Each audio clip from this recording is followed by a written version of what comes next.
তোমাকে পরীক্ষা করার জন্য তোমাদের মধ্যে 64 গুণ কামের ক্ষমতা দেব।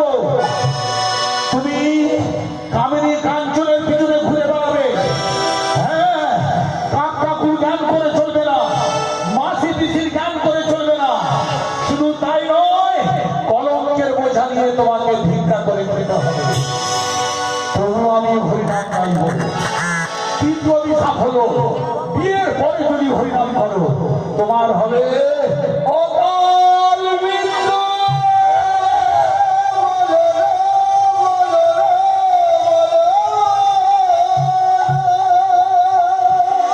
এবার আপনারা শুনে নিন কেমন করে হরিনাম গাইতে গাইতে একটা ভক্ত চিতায় তুলে দিয়েছে, সেই অবস্থায় হরিনাম গাইতে গাইতে বেঁচে ফিরে আসছে।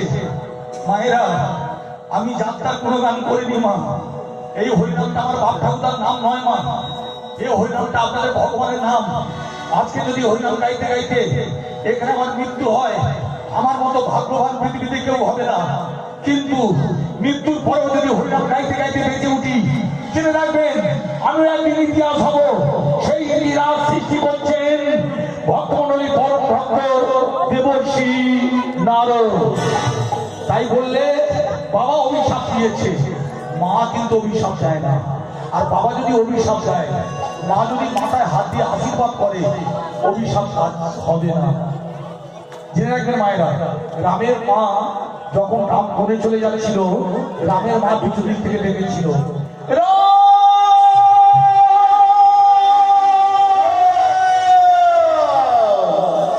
আমি তোকে পিছন দিক থেকে আশীর্বাদ করলাম।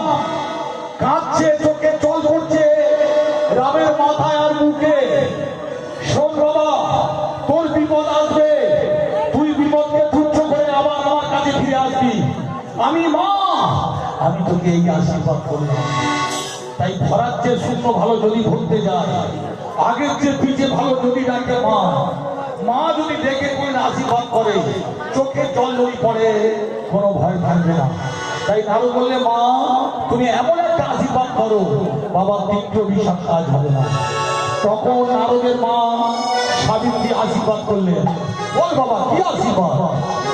তৃতীয় অভিশাপ কাজ হবে না। ঠিক আছে, আশীর্বাদ করলাম। এই আশীর্বাদ করি বাছা, কৃষ্ণ প্রেম মতি জানা। এই আশীর্বাদ করি বাছা,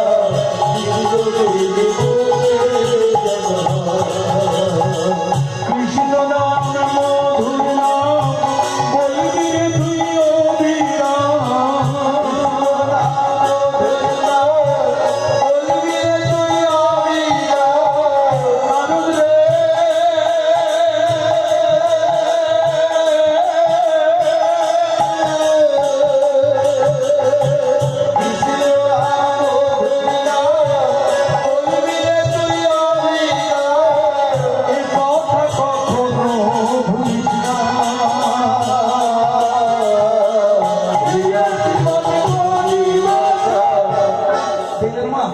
আশীর্বাদ কাকে বলে জানো মা?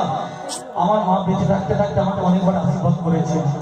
আপনারা তো আমার মা, আপনারাও আশীর্বাদ করেছেন। কিন্তু আমার মা কি আশীর্বাদ করেছিল? ধনে পুত্রে লক্ষ্মী লাভ, কাঁচা সোনার মতো টুকটুকে একটা বউ হবো। আর মেয়ের বাবার কাছ থেকে যেন 50 লক্ষ টাকা নগদ পাস।